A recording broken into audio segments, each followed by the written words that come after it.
From the roar of the crowd to the roar of the engine, this is Pit Pass.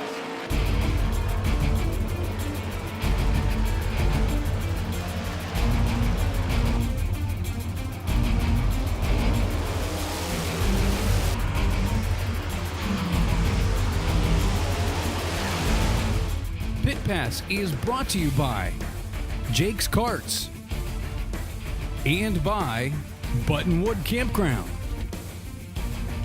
Here's your host, Ron Fox. Thanks for joining us for another edition of Pit Pass.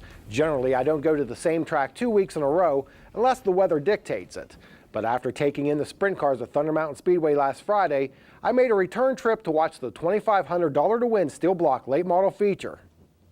A great crowd was on hand for the Mike E. Burrell Donnie Leonard Memorial, and money was raised in different ways for the Make-A-Wish Foundation. Now, on to the main event, the 35-lap feature for the steel block late models.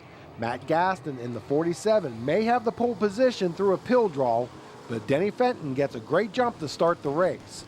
But the caution flies quickly for number 21, Tony Mussolino, who has to give up his third starting position.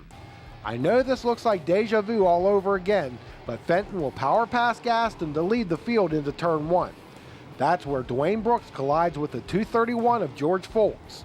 Most of the field gets by the stalled machine except for Chuck Kennedy in the 51. Foltz goes to the pits but returns before the third attempt to restart the race. This led to a scoring dispute which placed Foltz farther back in the finishing order. So, would the third time be the charm for Gaston to hold off Fenton at the start? Nope.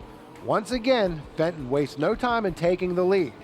Gaston settles into second while Brooks maintains third, and no yellows come out this time. However, there were a number of cautions early in the event which bunched the field. One driver to watch is the 33 of Bernie Whiteford, who started 18th but used the cushion to advance several positions throughout the race. At the front of the pack, Brooks dives low under Gaston to pick up second place. Here's some close racing. While Whiteford battles the 15 of Luke Hofter for 7th place, the 53 of Chris Farrell works underneath Scott Stein, who loops it in turn 2. On the lap 9 restart, Fenton pulls away from Brooks with Gaston still in third.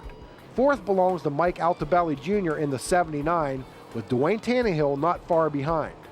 A few laps later, Brooks sticks it low in turns 3 and 4 with Fenton now running the top. This enables Brooks to become the second leader of the race. With 17 laps in the books, Gaston actually uses the low side to challenge Fenton for second. Just in front of them, Brooks spins himself out, handing the lead back to Fenton. Only a lap after the restart, Gaston uses his signature topside move to work his way past Fenton. The 55 of Fenton looks to pull even, but Gaston would maintain first place, becoming the third different leader of the race. Fenton makes a move off of 4, only to fall into line behind Gaston. Here, Whiteford passes Tannehill for the 4th position. He then works the outside of Altobelli in a quest to take over third. Just as he begins to close on the 79, Gaston hits the outside wall in turns 1 and 2 to bring out the caution. As the laps wind down, Altobelli pressures Fenton for the lead. Yet, another caution would slow down the pace. On the lap 31 restart, Altobelli slows, possibly out of fuel, and is hit by Tannehill. Whiteford shoots by into second. Altobelli would come to a stop to bring out the yellow. Whatever the case, obviously he's not happy. This sets up a 3-lap shootout. Whiteford is able to hang with Fenton as they take the white flag. Off of 2, Whiteford moves high, but Fenton slams the door on the 33. Then as they enter turn 3, Whiteford is able to pull even on the top side. Whiteford carries the momentum off of 4 to take the win, the $2,500 check, and a guaranteed spot in the Steel Block Nationals. Bernie, congratulations. That was quite a pass there coming out of 4. Did you set up for short runs anticipating a lot of cautions, or did the track just come to you? I think the car just was there at the end. I was really surprised. I never thought we was on a soft tire. Everybody said we was too soft, but it seemed to work for us. Yeah, you were one of the few that was really running the top side on a regular basis.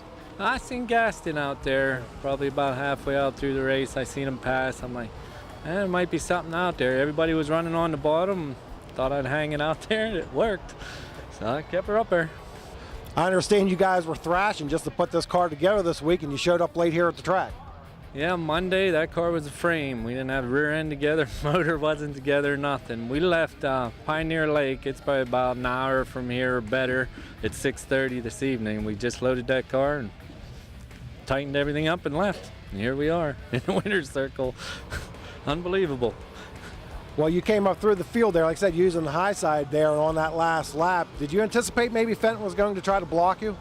No, he pretty much was staying right on the bottom there, right bottom to middle. And I just run down there, all I had, stuck it in there, it stuck, and away we came. Have you ever ran here before?